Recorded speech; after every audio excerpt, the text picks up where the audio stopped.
Hey Flufflebuns, welcome back. This is Roxy Bun, and this is part 3 of Dayshift at Freddy's 3.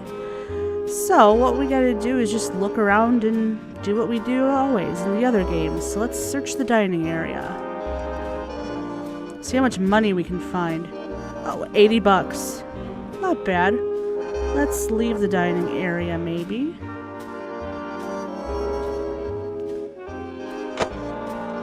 Where will we go now? To the hallway. Let's see what's in that hallway, because I don't think I've ever been in there. Oh, there it is. Mop the floor. Well, that's the floor thoroughly mopped. What a thrilling hour. -1 to company liability rating. Okay, search the hallway. $78.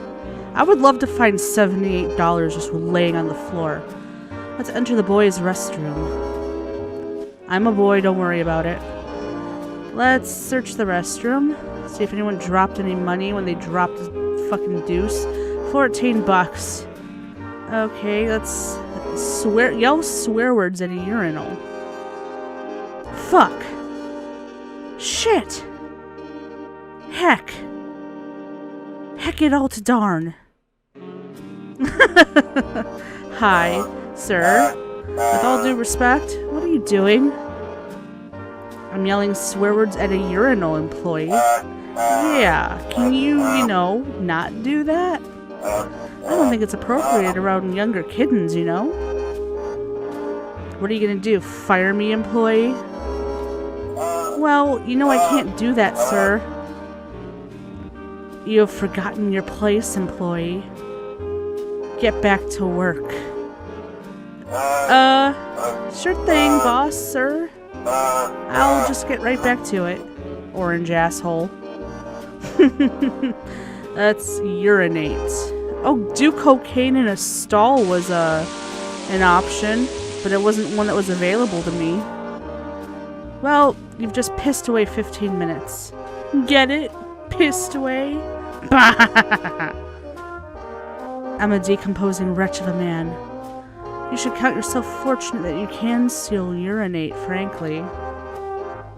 Let's search the restroom again. Scrounged around, but only a puddle of piss and 3 stuffed mongoose. Monkeys? Mongai? Were found. Let's leave the restroom. Da-da-da. With nice music in here. Let's leave the hallway. Where will we go now? To the security office. Oh, I've never been in there. Let's see, it's, so there's boot up the office PC, summon phone guy, call the factory, change the restaurant's choice in music, search the security office, open menu, and leave. Let's search. 77 bucks. Let's boot up that old PC now there, shall we? Ooh, you're destroyer. The entire computer is at your disposal. What shall you do now? Check restaurant reviews. Let's check our restaurant's reviews. You can print the good ones out and hang them on the walls. We have 3 customer reviews right here. Let's see here. Don't enter. Strong start. I visited Bear with my 3-year-old child today. The place stank of urine. While there, what appeared to be about 9 giant cockroaches, or beetles, attempted to drag my child into a crack between the wall and the floor. When my child wouldn't fit through the crack, they tried to lay eggs on my son. It took 3 adults, one of whom had a rotary phone for a head, I might add, to pry the creatures off my son. I'd give the place a 4 out of 10, honestly. Okay, Karen. Ah, damn it. That didn't sound like such a groovy review. Yeah, groovy. Bin it. Good call. Okay, next review. No robots. I visited Bears with my 8-year-old girl today. despite having a big yellow bear head above the joint's doors. The place had no robots in it. The only performer was a man with a rotary phone for a head. My child joined in the other children and kicked him near death. My child came home knowing 6 new swear words that night. Fuck you, Jack Kennedy. Okay, that review wasn't all that positive, was it? I disagree. Pin it. Oh shit, that one knew my name. Jack Kennedy is apparently my name. Yeah. Might want to lay low for a week or two. Alright, last one. Dangerous staff. Oh boy. Okay, like, seriously? So, like, I visited with my 7-year-old girl and almost immediately I got a smell that I can only define as a unique combination of rotting flesh and bleach. Wait, how would that customer recognize that exact smell? Yes, very suspicious. Then, why'd you know? This foam-headed prick appears out of nowhere. Somehow he had what I only can presume was some kind of PTSD war flashback. He then grabbed a nearby broom as if it were a machine gun, mistakes my child for a Viet Cong soldier, and started screaming 70s area racial slurs at her. Completely ruined the vibe of our date. Whoa. Okay, that last line is really concerning. Like, I think we should maybe call the police. Yeah, nonsense. This is the best review we've gotten yet. Hang it up. Ah, jeez. Maybe we also have a word with your phone-headed employee about that review. War flashbacks aren't awfully good for business. Sounds awfully good for business to me. Roxy Bun, your restaurant is the only building in the city that is confirmed to have no rats living in its walls. And how on earth is that a bad thing? Because the scuttlers have eaten them all. Oh. the mysterious giant scuttlers. I see no issue here. Okay, fuck it. No more reviews. Let's look through some old company newsletters. Ooh, looky here. Our company newsletter. Perhaps you ought to take a peek? See what the company was up to back in the good old days? Sounds groovy, man. Heck yeah. Okay, let's see here. I'll just pull one out at random. Ah, here we go. Company newsletter, June 6, 1985. In reference to Fazburger. Hi, management here. It has come to our attention that there has recently been some speculation as to the contents of our burgers over in the Fazburger spin-off locations. There has been wait a minute, that's not good grammar. There has been some speculation. Okay, whatever. We'll just keep going. And whether or not the company uses human flesh in our burgers. Scott Hula Hoop Cawthon, our company spokesperson, would like to temporarily take a break from his favorite hobby, hula looping, to speak briefly on the topic. Hi, Scott Hula Hoop Cawthon here, spokesperson for Freddy Fazbender's Pizzeria. For those wondering, the reason my name is Scott Hula Hoop Cawthon is due to the company replacing my pelvis with a plastic hula hoop, forcing me to constantly play hula loop with my own pelvis 24/7 to stop my entire rib cage and all my organs from... Oh no. Hi, management again. We like to specify that once again all of our meats are sourced from genuine emu meat providers. Ew! I know we're lying to customers, telling them that our burgers are made from 100% genuine beef. But we wouldn't lie to you guys, would we? Also, rest in peace, Scott Hula Hoop Cawthon, who sadly stopped hula hooping for a split second, causing his innards to become ennards. Ennards from Sister Location. He's a character, actually, a really creepy one. To be non-specific. Thank you for your time, and remember, sweep it under the rug. It's probably fine. Yep, that good old company motto. Huh. How very. What the actual fuck? Let's try another one. Company newsletter, July 15th, 85. Status of Arizona location. We at Fazbender Entertainment are committed to several values. Amongst those values are fun, safety, and earning enough money to keep Freddy's fur parasite-free. However, one of our most core values would have to be our dedication to keeping Foxy the Pirate out of the Grand Canyon. Today, our worst fears were realized. Due to the actions of one employee, Foxy the Pirate was thrown from the cliffs next to our Arizona Freddy's location and is now roaming the Grand Canyon. We would like to remind all staff to remain calm and, above all, demand refunds for any and all upcoming trips to the Grand Canyon. It is no longer safe down there.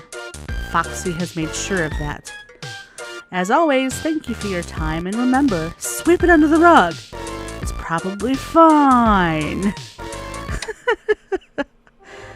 Dave was there. We heard all about it. Pick up the fox, Grand Canyon, Grand Canyon. I can sense it. I think at least a third of this company's issues are because of Dave. Yeah, you're probably right. Here's a precise pie chart summing it all up. The source of all Freddy's problems. Oh, over half of them are from Dave. Look at Davey right down here on the right. I don't know who this guy is over here who's pink, but there's Doggos. There's this pink Freddy looking. His face is all fucked up looking. And me, that's quite a lot. That looks like it's about 20% me. No. Oh, come on, I'm hardly 20% of everything that has ever gone wrong. The chart is correct and you know it. Time for another newsletter then, I guess. Company newsletter, November 11th, 86. Fire! Well, the music changed. I don't know what song that is, but it sounds familiar. Hi, management here. We'd like to remind everyone again that fire is bad. It seems that a handful of you have forgotten that. So we have updated our fire policy to specify that we at Freddy's are staunchly anti-random fires. Whether those fires be in our restaurants, local oil rigs, or in random parking lots. With that, here is some company propaganda featuring one of our local employees, Matt Virginia. That's Matt from the prize corner. Oh, I get it, he's a virgin. Matt Virginia. Only you can prevent company fires. Wait, how do I backspace? It's fine, nobody noticed, Scott. Copyright 1986 Fazbender Entertainment.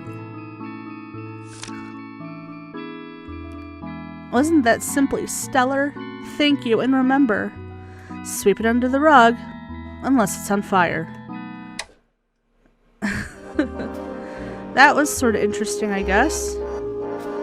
Hee, me likes arson. Looking at Matt makes me want to burn this place down. You say that about everything. Phone face makes me want to burn this place down. The suits make me want to burn the place down.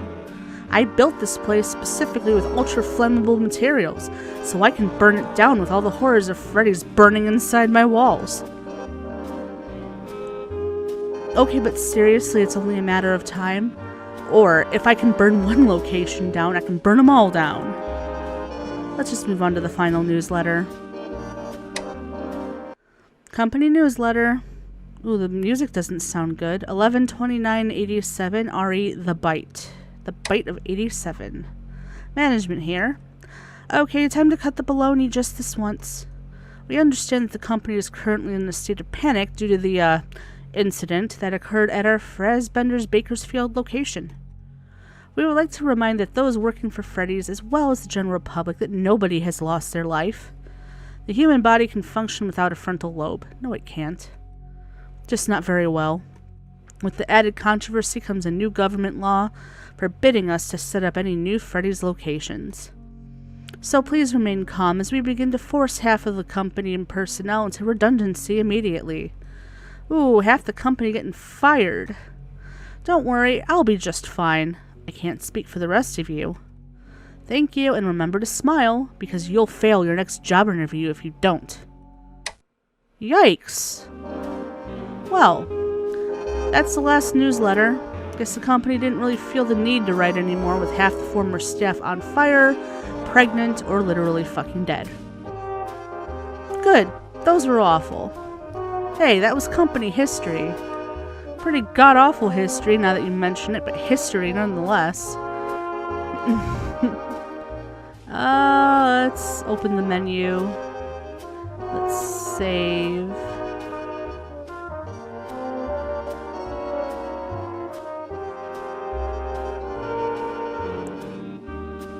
Alright, so.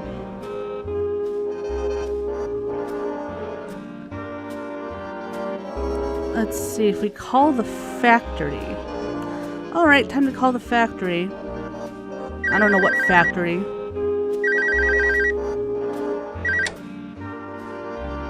Hello. Phone gal. Hello, Acton Robotics, front desk. This is Scotty speaking. How can I help you today? Afton Robotics? It's still open? Why, yes, we are. These days, with the closure of Freddy's, we don't make new robots. Our machines are simply too old to build new robots. But we still rent out a few old fan favorites to private birthday parties. Did you want to call about renting a robot, sir? Yeah, I want to rent a robot for my business. Well, we're all sold out for the next 6 months, unfortunately. Sorry. Those old models are really popular. Screw you, I want a robot. Don't talk to me that way, sir. I'm an employee of Fazbender Entertainment. I don't have to take that from you. Well, guess what? I bought Fazbender Entertainment. Wait, is this Jack Kennedy? The one and only bitch, whoever you are, you're fired. I don't want to fire her. Hang up the phone. Let's, summon phone guy. Hello? Hi. Hey, sir. What can I do for you? Tell me about yourself. Where to begin? Well, I'm an employee of yours, firstly. My head is a black rotary phone, in case you hadn't noticed. Oh, please, the state of Nebraska can see that your head's a phone. Oh, right. I'm an older model. My model number is 1401. All phone guys have model numbers representing the location that they came from and the number of workers that have been produced by that location. I've had a long life with many tricks and turns. Served in a war like a few of the other phone guys, was never married, never had any kids. Side effect of dying relatively young, I guess. Tell me about your old location. Well, I've worked at quite a few locations. I started out in Location 1 in 1973 as a day guard. Location 1 is out in Hurricane, Utah. Typical Freddy's joint. After 5 children went missing there, I was transferred to Location 14, where, last location that I worked at was Location 32, which I told you about on my first day. Forklift, well, yeah. After that, I was put on warehouse duty where I unloaded boxes from the factory. That's where I met Scotty, the company's only phone gal. That I know of. She's a real sweetheart, you know that? Sorry, went off topic. Let's tell me some Freddy's lore. Freddy's lore, oh wow. Well, let me tell you, you've come to the right place. I've been working for the company since 1973. You could do worse than checking out the company computer over there, old newsletters and logs and such galore. I already did. FYI, most of the company issued notes were written by yours truly since I took over doing that long ago. Alright, lore. Did you know that Freddy's name started out as Freddy Bear? We tossed around a bunch of potential names for the character. Some idiot even suggested the name Freddy Fazbear. Hey, that's the actual name of him. He's insulting Scott, the creator of Five Nights at Freddy's. I see what you did there. What a moron. Thanks to us, we have the Freddy Fazbender that we all know and love. Our first ever location was built in Hurricane, Utah. Originally, we had 3 characters, Freddy Fazbender, Bonnie the Bunny, and Chicky the Duck Chicken. Business boomed at first, allowing us to come up with a new character on his own little stage. He ended up focus testing a character using all the manager's children. Somehow they ended up coming up with a flying walrus named Reginald who lived in a dumpster and voted libertarian every election. And we just decided to pick a cool animal and make it a pirate. Turned out to be a good decision. By the way, did you know that pirate coves used to have cannons? But after what happened in Montana, yeah, never again. And that'll be all, employee. Alright then, I'll be off, sir. See you on the flip side. You know what? I kind of want to call the factory again and talk to that Scotty. Let's do it.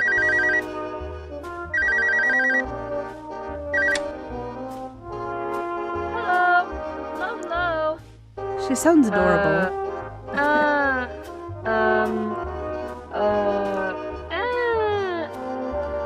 Alright, ask Scotty about your phone guy working with her. Hey, can I ask you a question, Scotty? Sure, Shug. What's up? Oh, she actually has like a voice. Okay, cool. Have you ever worked with any other phone guys? Sure, of course. I've worked with a good few at this point, huh? Oh, she called me hun. Any particular model you have in mind? Well, I'm working with an older one right now. He's pretty stiff and formal, has a black receiver, and... Harry? The one I'm talking about is model 14-1, I think? That's Harry, alright. Why do you keep calling him Harry? Because, Sugar, that was his alive name. All phonies have alive names. You think I was born a Scotty? My name was Rebecca. I was a hairstylist before I was a phone gal. We all had other lives before this. That's kind of sad. The length and quality of which varied. What was Harry's life like? Oh boy. You could barely remember it, hun. He's told me a good bit from after he became a phone guy. His responsibilities, having to write company logs after his whole boss died. Hell, he was even put in charge of tracking down a rogue phone guy who was out searching for his lost kid and ended up calling off the search out of pity alone. Oh, God. Harry's a sweet soul. But, well, he's a Generation 1 model. Meaning, he's a relic from the 1970s. Generation 1 models never remember much from before the phonification process. But Harry has demons. And those inner demons pursue him even now. Oh my. Some things you just can't leave behind. Oh? Harry was a young man when he had his accident. Uh-oh. I always found that particularly tragic. He fought in Vietnam, you know.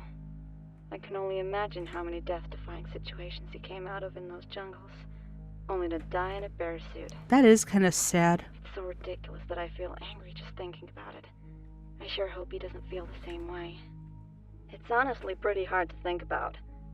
He was still barely old enough to fend for himself, even after he got home from the war. Got a part-time job at the local Freddy's joint, ended up excelling at his career. He survived a war and lived a soldier's life. Order and routine came naturally to him. But then... well, I needn't gossip. Uh-oh. What? What happened? Well, you know, usually, in a lot of cases, phone guys tend to remember their past lives and try to find their old families. Oh. But in this case, the opposite happened. Okay. When Harry went missing, well, his family came looking for him. They knew where he worked, after all. So they went to his old place of work. Even with his ridiculous phone head, his mom recognized him instantly. Mother's intuition, I guess. Ran over to him. "Harry, we've been worried sick about you." take that dumb phone hat off and come home. He had no idea who they were. Oh. His mother looked into his eyes, or lack thereof, I suppose, and said his name over and over. He didn't recognize them. He couldn't recognize them. Harry's manager came in at that point. An older model, a guy named Abel, one of the original 5 managers. Oh. A real bastard of a boss. Okay. He was the second model of phone guy, and it shows. God, he was barely a human at all. When he died in a shooting, Harry took over writing company logs for Fassbender Entertainment, which is why he ended up at the factory with me, since it's basically Fassbender HQ. Sorry, off topic. Anyway, he kicked them off premises and had them removed by police for harassing his staff. Harry just stood there while his own mother was dragged off premises, calling out to him by name. Harry never really opened up much while I knew him, as close as we were. Oh. He broke down only once, and when he did, he told me that. That's heavy. That is very heavy. How come he never told me any of this? I don't think he even really believes that he is Harry. But, well, I think it's a fantasy of his. The idea that someone cared enough to come look for him. I see. Thank you, Scotty. It's no problem. Do be kind to Harry, won't you? I wouldn't bring any of this up with him, but, well, just show him that you care, I guess. Okay. He needs to know that people, you know, care about him, and Sorry, I gotta go. Take care, sir. Bye. Huh. That was dark. Alright, let's open the I think we're gonna cut that off here for now, actually, before we go any further. So let's save.